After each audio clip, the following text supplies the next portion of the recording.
Thank you very much, Graham, for the kind introduction. Graham, ladies and gentlemen, is one of the most visionary people that I've seen. He believed in the vision of Dubai and Dubai School of Government when pretty much things were just sand in Dubai. And when we first started dialogue with the Kennedy School of Government and with the Belfer Center on setting up a Dubai School of Government to be the first public policy institute in the Arab world to educate policymakers in the Arab world, Graham believed in the concept, and he was and still is a very strong supporter of of the school, and we're proud to say that the school has developed to become a major school and very widely known, and especially in our part of the world, for the quality of work that it does. What I'd like to do, ladies and gentlemen, today is give you first a snapshot for those of you who are not very familiar with Dubai. Talk a little bit about what happened in the last 8 years or 9 years, why it happened, and then finally talk about some lessons learned and some concepts that applied in Dubai that might be applicable in other parts of the world.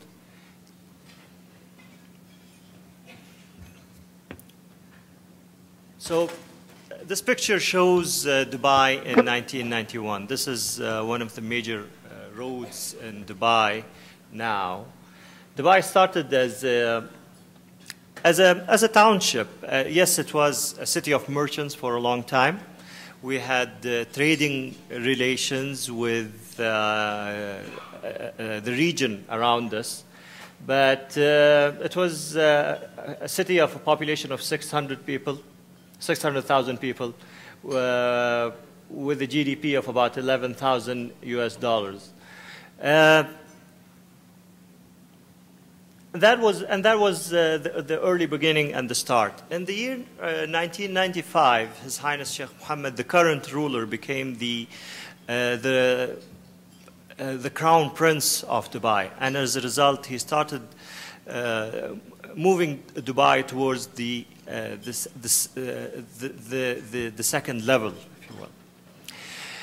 One of the first things he focused on is making Dubai a tourist destination. At that time, not many people believed that that would work because it didn't have much desert and some beachfront. But his investments in expanding the network of Emirates Airline, in promoting tourism in Dubai, improving the infrastructure of tourism in Dubai, actually started attracting a lot of tourists. And now we're proud to say that we get about 8 million tourists a year in Dubai, which is more than certain countries like Egypt or India, and who have other historical sites and others for tourism. Now, in the year 1999 was the real start towards the new economy. At that time, the Vision 2010 was conceived, and the idea was to move towards a more knowledge economy, a service-based economy, and to expand in sectors that have not been familiar to that part of the world. So Vision 2010 called for, that was, if you will, the strategic plan for Dubai. And these were some of the targeted numbers. We were supposed to, by year 2010, achieve $30 billion in GDP, 21,000 GDP per capita, and these numbers are in front of you. What happened was actually much more impressive. By the year 2005, we had surpassed all these targets. And the reason for that was, and actually this is how the same road looked in 2004. And this is how it looks now, with the tallest or the highest building in the world now, Burj Dubai. Three main underlying reasons for that, and I'll describe them very quickly now, and then I'll talk about them a little more in more details. First of all, the focus on economic sectors. The government of Dubai pursued the specific economic sectors very actively. Vision 2010 called for focus on ICT, tourism, knowledge economy based on IT, media, and reinforcing some of the other traditional or sectors that Dubai was historically strong in, like trade, transportations, and logistics. Now that was also coupled with a very business-friendly policies, allowing investments from outside, allowing 100% ownership and 100% repatriation of profits in the free zones, and very business-friendly government policies. Now, the third aspect of it was the government-owned enterprises. Government-owned enterprises played a major role in developing the economy in Dubai. If nothing else, government-owned enterprises started or took the risk in most of these new sectors that the private sector might have felt that they were risky, not tried, or new for the region. And the government-owned enterprises just paved the way and made it a fact, or proved to people that it is indeed profitable to invest in these areas.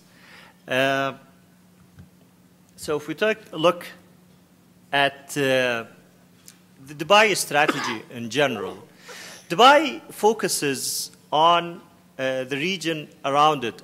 There are several names to it, whether a lot of times we call it the region. A new term for it is the Central World, but basically what it is that we have Western Europe on one side, we have the Far East on the other side, but here in the region there was no business hub. A region that has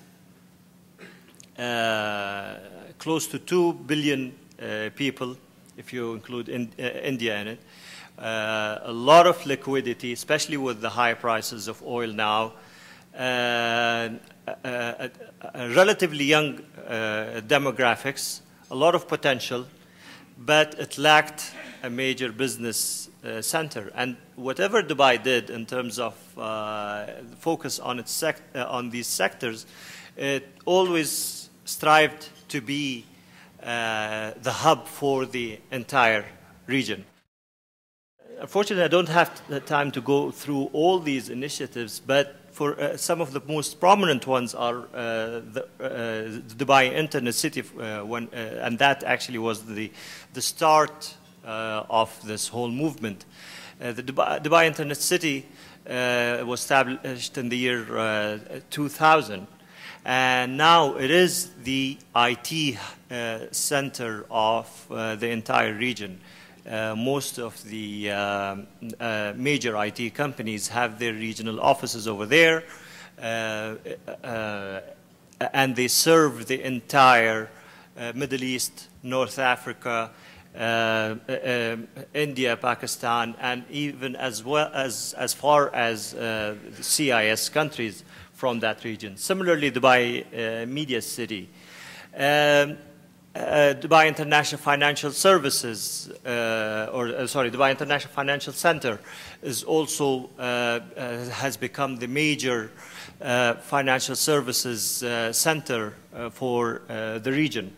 It has all the major financial services companies, investment banks, and now it has a major stock exchange also.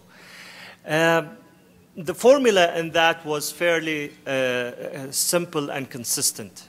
We spotted an opportunity to become a leader or the hub of the region in that area. And we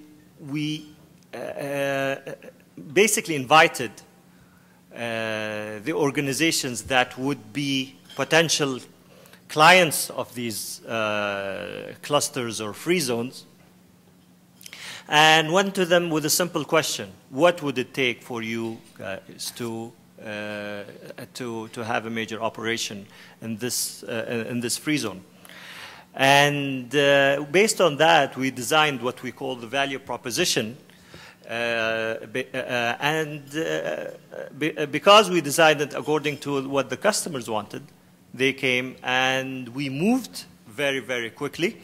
And as a result, we got the first mover advantage there. So now, for example, there is no point for any other country to start an internet city or a media city, because the bulk and the major companies in this area are based in Dubai. I'll take the example of Dubai International Financial Services. Again, we saw an opportunity with the growth of liquidities in the region, with the growth of businesses in general in the region, and most of the investments used to go out to Western Europe and the US from our part of the world. But after 9/11, money coming from our part of the region started becoming, not very welcome. So people needed avenues for investments in the region. And we went out and asked financial services providers, what would it take for you to come and establish an operations in Dubai? And basically they asked for well-regulated, transparent rules and policies, and with a lot of freedom. And that's how we designed that free zone, Dubai International Financial Center. And it's one of the most thriving free zones now in Dubai. So similarly, the same model worked in the different sectors. Media, for example, the requirements were infrastructure, freedom of speech, or freedom of expression, and a few other requirements. And we made them happen, and media companies moved to Dubai. So all this also coupled with trying to make Dubai an investment destination. Making Dubai as an investment destination meant other things besides having the policies, investing in quality of life in Dubai, investing in the infrastructure of Dubai, and investing in making Dubai really the hub of the region in terms of being connected to other parts of the world, other parts of the region. So you have more flights going out of Dubai to our region. Of course, telecommunication infrastructure is superb. Investors found it very easy to do business out of Dubai, serving markets that are even larger, much larger than Dubai, like Saudi or India, from Dubai, because of the ease of doing business. Now, Dubai also strengthened its position being the logistics hub of the region. Dubai Airport continues to grow very rapidly. Our terminal, the current terminal capacity is about 35 million, which we've reached. Now there is another terminal that is coming up, 70 million passengers. But now we're building a new airport with 120 million passengers capacity. Jebel Ali port, it was the 7th largest port, and it started operating other ports in the region, and then it grew to buy P&O and became now the 3rd largest port operator in the world. And as a result, Dubai has become a major transport, with Emirates Airlines, of course, now being one of the major airlines in the world. Dubai has truly become a major logistics hub, not only for the region, but also for the world. Real estate, of course, that gets the most glamorous coverage out of the media because some of the iconic projects that were developed. But again, Dubai saw an early opportunity from there, not only because people wanted to those who were living in Dubai, the expatriate community, wanted to own land and properties in Dubai, but a lot of people wanted some, summer houses. People in other parts of the region liked Dubai because of the quality of life in Dubai, so they have second homes in Dubai. And that created a big opportunity for Dubai. Some of the projects here that you can see are the Palm Island, the World, and Bawadi. Bawadi, of course, is the part of Dubai Land, which is the major tourist attraction project with 6 or 7 theme parks that will be coming up in the, by the year 2011. Of course, part of it is Universal and others. Now, the foundation of all this has been the government. The government has played the role of the driver in terms of spotting opportunities, guiding the private sector to the opportunities that exist, and really making it easy for investment to take place. But at the on the other hand, the ruler of Dubai has been always aware of the fact that if we really want to attract investments and we want to be a world-class investment hub, the government also needs to be as good as the private sector. So he always says, I want to compete with the private sector when it comes to excellence. He started in 1997 a program called Dubai Government Excellence Program. The program made a tremendous change in terms of how the government started, how the government operated. The idea of the program was fairly simple. It's a competition. All the government departments have to participate in it. And at the end of every cycle, which is 2 years, the government departments are evaluated by external assessors on how well they're managed. And the model that is used is similar to the Malcolm Baldrige model here in the US. We are actually using the European Foundation for Quality Management, EFQM model. And it assesses the government department from strategic planning to the quality of leadership to the quality of operations management to performance management.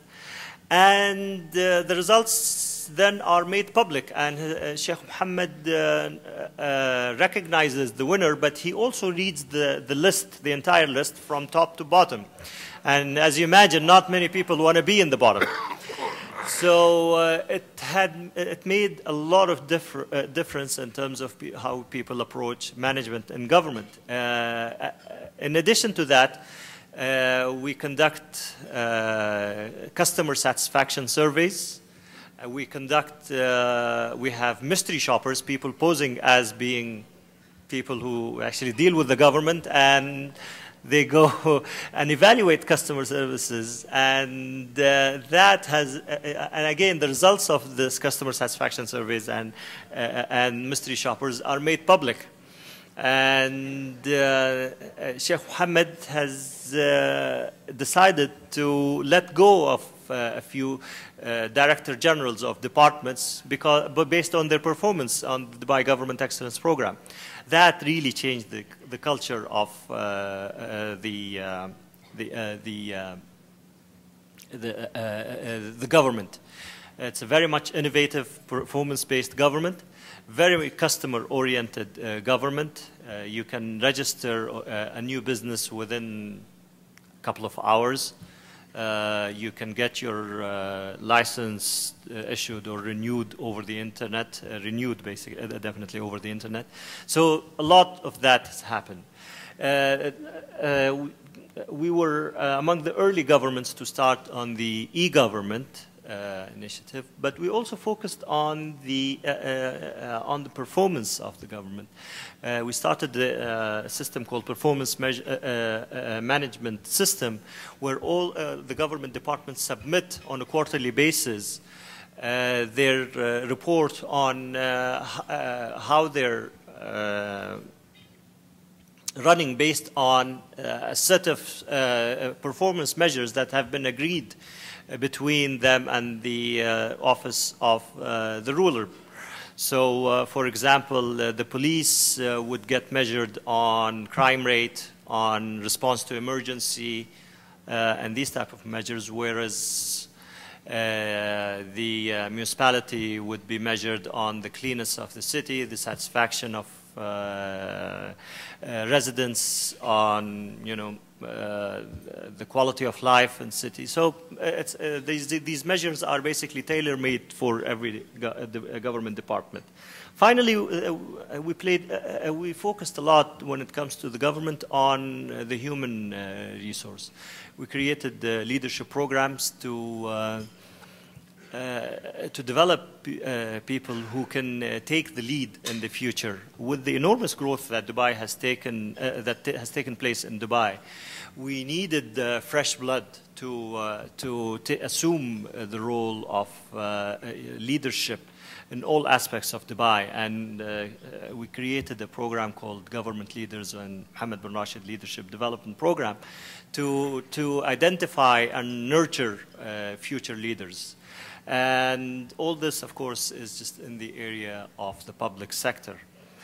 We reformed our civil service law to be performance oriented rather than the traditional seniority oriented. So people who do not get promoted based on how many years they're in government, they get promoted on how well they're achieving their targets. We've introduced a bonus system in the government that actually has just, you know, this is the first year where the bonuses were paid. So a lot of changes are actually happening in the government of Dubai. The structure of the government is being made more efficient. We're following introducing the agency model, which we've seen works very successfully in countries like the UK, New Zealand, Singapore, and other places where there is a degree of separation between service provision and policy making, so that people can focus on their core activities.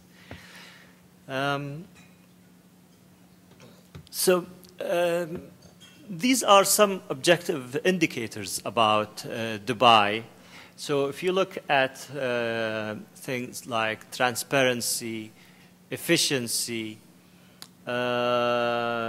focus or openness, or even using e-government as you can see how Dubai and the UAE is ranked. And these are, of course, like I said, they are objective, or these are independent measures that it gives you a fairly good idea about how the public sector is managed in Dubai. So some of the lessons learned and why did this happen in Dubai? It's, we believe there are specific unique aspects of Dubai that made it a success. First of all, it is a pro-business environment. Second, it's very customer focused, entrepreneurial. Sheikh Mohammed always is, encourages us to take risks, never be afraid to fail. And I remember when I joined the executive office, my boss, who was a very close advisor to Sheikh Mohammed, he said, Nabil, feel free to dream and feel free to make your dream a reality and just go after it. It's an action-oriented environment, fast implementation, focus on speed, bold, aggressive, and calculated risk with a first mover advantage. Local capability, investment in creating people, we don't mind learning from others, but we focus quite a bit on nurturing our own people and making them the future leaders. And of course, young and agile. The whole city or the emirate is run by people who are fairly young, energetic, and who look to the future. So with that, ladies and gentlemen, I'd like to thank you for coming tonight, and I'll be happy to take questions.